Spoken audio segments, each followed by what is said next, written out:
Hello ក៏ដូចជាសួស្តីគ្នាយើងជួបជាមួយខ្ញុំ Vita Mode VIP ទៀតហើយគ្នាយើងហើយ VIP ដែលឈ្មោះតែ Mode លេងទៅ ban អីចឹងណាតែលេងគ្នាយើង Mode លេងទៅ ban នេះគ្នាយើង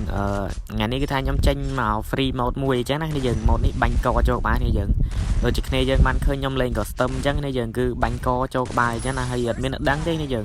ទៅដាក់ mode ហ្នឹងទៅដូចលេងទឹកដៃអញ្ចឹងឯងគ្នាយើងគឺយើងគ្រាន់តែលើកតិចទៅវាចូលក្បាលហើយគ្នាយើងសម្រាប់គ្នាយើងណាដែលចេះដាក់ mode នេះគ្នាយើងអាចមើលវីដេអូខ្ញុំដល់ចប់បាននេះយើងខ្ញុំនឹងបរៀនគ្នាយើងដាក់អញ្ចឹងណាសម្រាប់ link mode ហ្នឹងបើគ្នាយើងរត់ឃើញទេគ្នាយើងអាចចុចចូល comment របស់ខ្ញុំបាននេះយើងកន្លែងនៅក្នុង comment នោះទៅខ្ញុំដាក់ link នៅក្នុងហ្នឹងអញ្ចឹងណាគ្នាយើងពេលគ្នាយើងចុចទៅវាចូល Telegram ហើយបន្តមកទៀតគ្នាយើងនឹងឃើញ file នៅក្នុង Telegram ហ្នឹងហើយវាបាញ់ស្រួលខ្លាំងមែនតើយើងទី1វាបាញ់ចូលក្បាលល្អគ្នាយើងហើយទី2គេអត់ដឹងទេគ្នាយើងដូចទឹកដៃមើលដោយកន្លែងនេះអញ្ចឹងយើងលោតផ្លោតហើយគេហក់មកដាក់មកស្លប់ម៉ងបែកក្បាលខ្ទេចតើគ្នាយើងហ្នឹងហើយគ្នាយើងសម្រាប់របៀបដាក់វាគឺអត់មានអីបាក់ទេគ្នាយើងនេះដំបូងនេះយើងត្រូវមាន file អានេះគ្នាយើងហើយ file ហ្នឹងdown នៅក្នុង Telegram របស់ខ្ញុំបន្ទាប់ទៀតយើងចូល game គ្នាយើងចូល game Free Fire ស៊ីនណាមិនចូល Free Fire មិនទេណាគ្នាយើងចូល game អញ្ចឹងមកឥឡូវយើងរងចាំវាមក play គ្នាយើងសារតែយើងចូល game អញ្ចឹងណាអញ្ចឹងយើងរងចាំតែកន្លែងនេះយើងរងចាំវាមក play ទៅដើម្បីវាចូល game បានហើយបន្តមកទៀតមកដល់កន្លែងនេះគ្នាយើងចុច update អីវាទៅគ្នាយើងនៅកន្លែងនេះវា update ស្អី megabyte នេះគ្នាយើងអញ្ចឹងកន្លែងហ្នឹងរងចាំវាមកហើយមិនមែនចូល game ឲ្យដាក់ណាគ្នាយើងចាំមើលកន្លែងនេះគ្នាយើងនេះមកដល់អាកន្លែងនេះគ្នាយើងចុច clear ចាំមើលគ្នាយើងចាំមើលទីទៀតចូលហើយ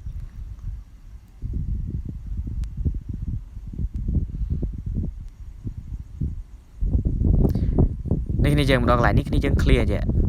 clear អញ្ចឹងគ្នាយើងនេះកុំឲ្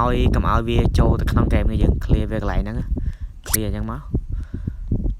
ហើយបន្តមកទៀតនេះចូលទៅ Fasa វិញមកនេះគ្នាយើងចូលតាកម្មវិធី Fasa ហ្នឹងនេះកម្មវិធីដាក់ mode ហ្នឹងបន្តមកទៀតនេះយើងផា file ដែលគ្នាយើង down ពី Telegram ខ្ញុំទៅចុច Scott value គ្នាយើងបន្តមកទៀតកន្លែងនេះគ្នាយើងចុច copy មកនេះ copy បន្តមកទៀតគ្នាយើងចុចអាសញ្ញាផ្កាយនេះបន្តមកទៀតកន្លែងនេះគ្នាយើងយកក្រោមវានេះ app manager ហ្នឹងកន្លែងនេះគ្នាយើងវាយអក្សរ free file ទៅដោយសារតែនេះវាយចឹងទៅវាស្រួលអញ្ចឹងយក free file ធម្មតានេះយើងកុំដាក់ free file មកអញ្ចឹងចុច free file ធម្មតាមកទៅមកទៀតកន្លែងនេះគ្នាយើងយកទី2នេះគ្នាយើងមើលអក្សរណានេះអក្សរ D ដល់អក្សរ S ហ្នឹងគ្នាយើងយកហ្នឹងមកហើយមកដល់កន្លែងនេះគ្នាយើងនេះយកកន្លែងនេះរឹមលើ1 2 3 4 5 6យកទី6នេះគ្នាយើងអក្សរ C ដល់អក្សរ E ទូចហ្នឹងទៅមកទៀតកន្លែងនេះគ្នាយើងយកទី3នេះ1 2 3អក្សរ C ដល់អក្សរ Y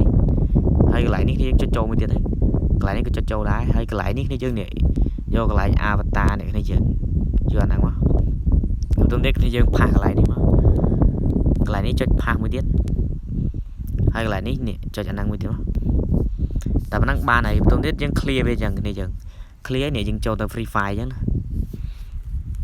អញ្ចឹងបន្ទាប់ពីប៉ុណ្ណឹងមកគ្នាយើងចុចចូល game ទៅបានហើយគ្នាយើងបន្ទាប់ពីគ្នាយើងធ្វើតាមខ្ញុំមកហើយគ្នាយើងចុចចូល game ទៅបានហើយគ្នាយើងបញ្ជាក់គ្នាយើងពេលចូល game យើងចូលមកដល់កន្លែងហ្នឹងយើង clear ហើយយើងទៅដាក់ mode ហើយដាក់ mode ដូចខ្ញុំមិញហើយគ្នាយើងចូល game វិញហើយគ្នាយើងចុចចូលលេងអញ្ចឹងវីដេអូហ្នឹងមានតែប៉ុណ្្នឹងឯងគ្នាយើង